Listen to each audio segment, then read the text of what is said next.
ನಮಸ್ಕಾರ. ನೀವು ನೋಡ್ತಾ ಇದ್ದೀರಾ ಟಿವಿ ವಿಕ್ರಮ ವಿಶೇಷ ಕಾರ್ಯಕ್ರಮಕ್ಕೆ ಸ್ವಾಗತ. ನಾನು ಜೆಸಿಲ್ ಡಿಸೋಜ. ನೀವು ಇಲ್ಲಿ ತನಕ ಟಿವಿ ವಿಕ್ರಮನ್ನ ಸಬ್ಸ್ಕ್ರೈಬ್ ಮಾಡದೇ ಇದ್ರೆ ತಕ್ಷಣ ಸಬ್ಸ್ಕ್ರೈಬ್ ಮಾಡಿ. ನರೇಂದ್ರ ಮೋದಿ ಅವರು ಏಕ್ ಹೇ ತೋ ಸೇಫ್ ಹೇ ಅಂತ ಹೇಳಿದ್ದು ಕಾಂಗ್ರೆಸ್ ಪಕ್ಷದಲ್ಲಿ ದೊಡ್ಡ ಕೋಲಾಹಲವೇ ಆಗಿದೆ. ಹಿಂದೂಗಳಲ್ಲಿ ಜಾತಿ ಒಡಕನ್ನ ತರೋಕೆ ನೋಡ್ತಾ ಇರುವ ಕಾಂಗ್ರೆಸ್ ಪಕ್ಷಕ್ಕೆ ಹಿಂದೂಗಳ ಒಗ್ಗಟ್ಟು ತುಂಬಾನೇ ಕಂಟಕವನ್ನ ತರುತ್ತೆ.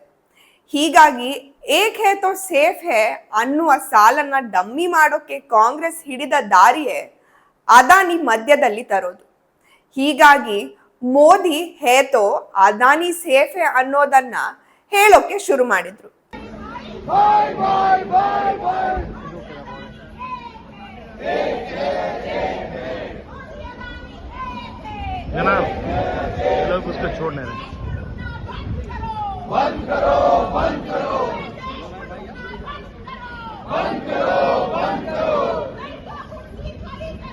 ಸಂಸತ್ತಿನ ಹೊರಗಡೆ ಒಂದು ಬ್ಯಾಗ್ ಅನ್ನ ಹಿಡಿದು ಘೋಷಣೆಯನ್ನ ಕೂಗಿದ್ರು. ಅದರ ಮೇಲೆ ಮೋದಿ ಹಾಗೂ ಅದಾನಿ ಅವರ ಫೋಟೋ.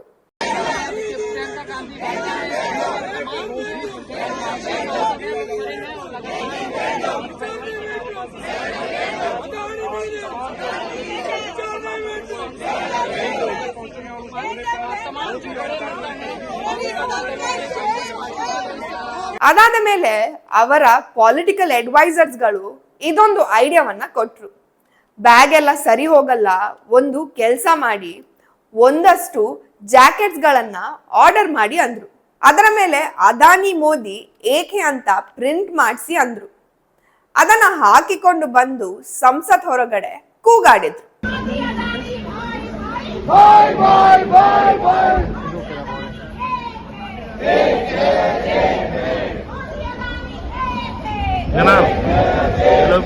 ಈಗ ಇನ್ನೊಂದು ಹಂತದ ಸರ್ಕಸ್ ಆ ಜೋಕರ್ ಪಾರ್ಟಿಯಿಂದ ಮಾಡಲಾಗಿದೆ. ಪಕ್ಷದ ಇಬ್ಬರು ನಾಯಕರಿಗೆ ಮೋದಿ ಹಾಗೂ ಅದಾನಿಯ ಮುಖವಾಡ ಹಾಕಿ ಒಂದು ಡ್ರಾಮಾ ಮಾಡಿಸಿದ್ರು. ಅವರ ಇಂಟರ್ವ್ಯೂವನ್ನ ಖುದ್ದು ರಾಹುಲ್ ಗಾಂಧಿ ಅವರೇ ಮಾಡಿದ್ರು. आजकल क्या हो रहा है भाई? आजकल मैं जो भी बोलता हूँ ये करता है। अच्छा, मेरे लिए करता है। आप क्या क्या बोल रहे हो? मैं कुछ भी चाहता हूँ। क्या चाहते हो आप? कुछ भी पोर्ट चाहिए, एयरपोर्ट चाहिए, कुछ भी। अगला आप क्या लेने की कोशिश कर रहे हो? वो उसके लिए अभी हमारा मीटिंग अभी शाम को है, करके आज डिसाइड कर देंगे कि मीन्स हमारे लिए मैं जो भी करता हूँ ये बाय होने तक मेरे लिए कोई तकलीफ नहीं है। पार्लियामेंट छोड़ देने भैया, वो देखते हैं। आपके रिश्ते के बारे में थोड़ा बताइए भाई। हम दोनों का एक ही है। मैं जो भी बोलता हूँ हम दोनों मिलकर सब करेंगे। अच्छा, और कब से आपकी पार्टनरशिप चल रही है? ये हमारा सालों साल से। और फ्यूचर आपका कैसा है? 20 साल का है हमारा। पूरा देश का ये इंडिया मैं हूँ। अच्छा, ये आपके कारण पार्लियामेंट क्यों नहीं चलने दे रहे हैं? ये हम सारे ऑपोजिशन को मतलब वो आदमी गायब है। अमित भाई आए नहीं थे आज हाउस में। अमित भाई से पूछना पड़ेगा। मैं जो भी बोलता हूँ ये करता है। ये बड़े सीरियस लग रहे हैं। कम बोलते हैं आजकल। ये थोड़ा टेंशन में है। ಇದು ನಿಜವಾಗಿಯೂ ಜೋಕರ್ ತರ ಕಾಣಿಸೋಕೆ ಮಾಡ್ತಾ ಇರುವ ಡ್ರಾಮಾ. ವಿಪಕ್ಷ ನಾಯಕನಿಗೆ ಇರುವ ಚೂರು ಅರ್ಹತೆ ರಾಹುಲ್ ಗಾಂಧಿಯಲ್ಲಿ ಕಾಣ್ತಾ ಇಲ್ಲ. ಇದಕ್ಕೆ ಕೌಂಟರ್ ಆಗಿ ಬಿಜೆಪಿ ಕೂಡ ಒಂದು ಕಾರ್ಟೂನ್ ಅನ್ನ ಮಾಡಿದೆ. ಜಾರ್ಜ್ ಸೋರೋಸ್ ಹಾಗೂ ರಾಹುಲ್ ಗಾಂಧಿ ಒಂದೇ ಅನ್ನೋ ತರದಲ್ಲಿ. जो लोग अपने आप को हिंदू कहते हैं वो 24 घंटा हिंसा हिंसा हिंसा, नफरत नफरत नफरत, असत्य सत्य असत्य। तुम्हारी जात क्या है? India is not described as a nation, it is described as a union of states.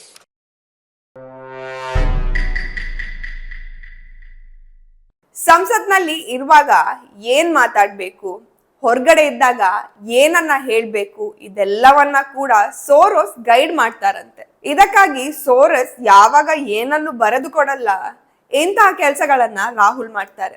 Rahul ಗಾಂಧಿಗೆ ಇತಿಹಾಸದ ಪಾಠವನ್ನ ಯಾರಾದ್ರೂ ಮಾಡ್ತಿದ್ರೆ ಚೆನ್ನಾಗಿರ್ತಾ ಇರೋದು. ಅದಾನಿ ಮೊದಲು ಪಾಮ್ ಆಯಿಲಿನ ಬಿಸ್ನೆಸ್ ಶುರು ಮಾಡಿದ್ದು ಯಾವಾಗ ಗೊತ್ತಾ? 1989ರಲ್ಲಿ. ಆಗ ಭಾರತದಲ್ಲಿ ಇದ್ದ ಸರ್ಕಾರ ಯಾವುದು? ಕಾಂಗ್ರೆಸ್. ಸೊ ಲೈಸೆನ್ಸ್ ಕೊಟ್ಟಿದ್ದು ಕೂಡ ಕಾಂಗ್ರೆಸ್. ಅದಾನಿಗೆ ಬಿಸ್ನೆಸ್ ಡೆವಲಪ್ಮೆಂಟ್ ಮಾಡೋಕೆ ಸಹಾಯ ಮಾಡಿದ್ದು ಕೂಡ ಕಾಂಗ್ರೆಸ್. ದೇಶದ 10 ಬೇರೆ ಬೇರೆ ರಾಜ್ಯಗಳಲ್ಲಿ 22 ಪ್ಲಾಂಟ್ ಹೊಂದಿದ್ದಾರೆ. Middle east, Africa, south east ಏಷ್ಯಾಗೆ ರಫ್ತು ಮಾಡ್ತಾರೆ. ಅದಾನಿ ಮೊಟ್ಟ ಮೊದಲು ಬಂದರಿಗೆ ಜಾಗ ಪಡೆದಿದ್ದು ಯಾವಾಗ? 1993ರಲ್ಲಿ. ಆಗ ದೇಶವನ್ನ ಆಳ್ತಾ ಇರೋರು ಯಾರು? ಇದೇ ಕಾಂಗ್ರೆಸ್. ಅಲ್ಲಿನಿಂದಲೇ ಅದಾನಿ ಭಾರತದ ಅತಿ ದೊಡ್ಡ ಪೋರ್ಟ್ ಡೆವಲಪರ್ ಅಂಡ್ ಆಪರೇಟರ್ ಆಗಿತ್ತು.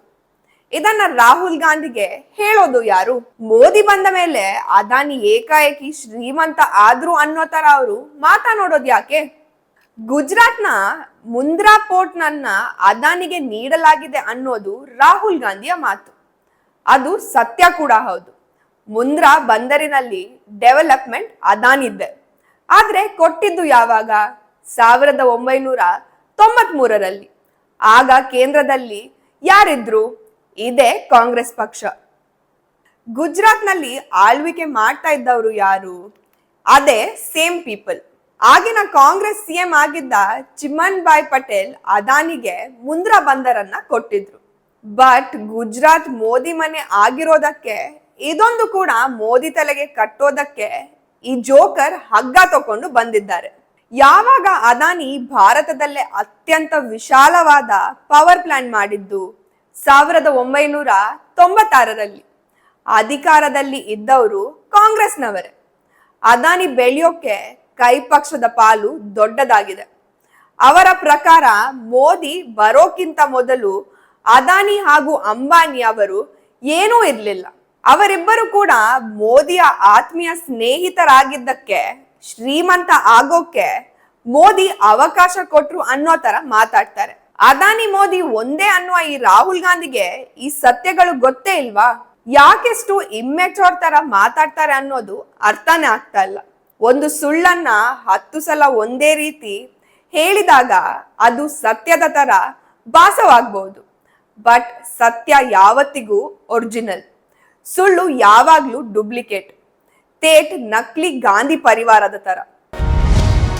ಟಿವಿ ವಿಕ್ರಮ, ದೇಶ ನಿಮ್ಮ ಕೈಯಲ್ಲಿ. ಈ ಕಾರ್ಯಕ್ರಮ ನಿಮಗೆ ಇಷ್ಟ ಆಗಿದ್ದಲ್ಲಿ ಲೈಕ್, ಶೇರ್ ಹಾಗೂ ಕಮೆಂಟ್ ಮಾಡಿ. ಟಿವಿ ವಿಕ್ರಮದ ಕಾರ್ಯಕ್ರಮಗಳನ್ನು ನಿರಂತರವಾಗಿ ವೀಕ್ಷಿಸಲು ಸಬ್ಸ್ಕ್ರೈಬ್ ಮಾಡಿ, ಬೆಲ್ ಐಕನ್ ಒತ್ತಿ.